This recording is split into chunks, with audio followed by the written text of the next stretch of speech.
অনেক সময় দেখবেন এরকম পেকে যাওয়া কারকুলগুলো কিন্তু আমরা খেতে পাই না, অনেক সময় আমরা ফেলে দিই।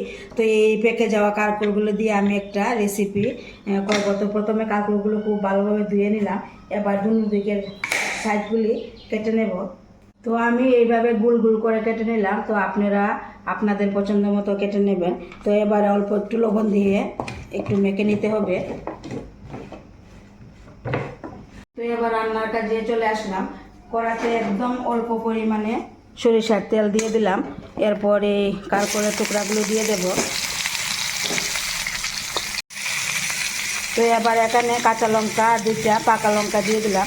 দিয়ে দেওয়ার পর খুব ভালোভাবে নেড়ে চেড়ে একদম দেখে দেখে দেখে দেখে রান্নাটা করবো, মানে সেদ্ধ করে নেব। আর এখানে জল দেব না, জল ছাড়াই এটা সেদ্ধটা করতে হবে। আর একদম অল্প আছে এই রান্নাটা করতে হবে। যতক্ষণ পর্যন্ত না কারকল সেদ্ধ হয় ততক্ষণ পর্যন্ত একটু ঢেকে রাখবো। তো সেদ্ধ করার পর একটু ভাজা ভাজা করে নিতে হবে। দেখুন ভাজা করে নিলাম, এবার নামিয়ে নেব।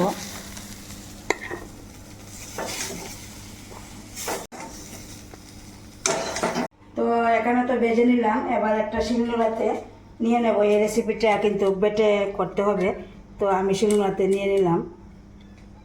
তো আমি যে বলেছিলাম যে দুইটা জিনিস দেখুন, এখানে ভেজে রাখা বাদাম আর এখানে সাদা তিল দিয়ে এই রেসিপিটা করতে হবে। এখানে আমি 1 চামচ সাদা তিল ভেজে নিলাম আর কয়েকটা বাদাম দিয়ে দিলাম, এবার একটা ধনেপাতাও দিয়ে দিলাম। তো এবার আবার খুব ভালোভাবে বেটে নেব।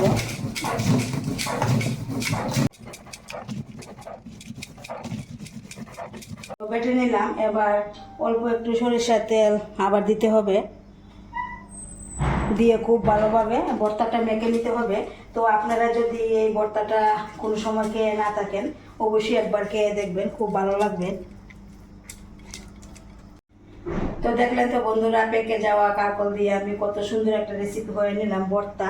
তো এই ভর্তাটা কিন্তু গরম গরম ভাতের সঙ্গে খেতে একদমই দারুণ লাগবে। তো অবশ্যই আপনারা একবার খেয়ে দেখবেন, খুব ভালো লাগবে। তো আমার এই রেসিপিটা যদি ভালো লাগে অবশ্যই একটা লাইক দিবেন, শেয়ার করবেন।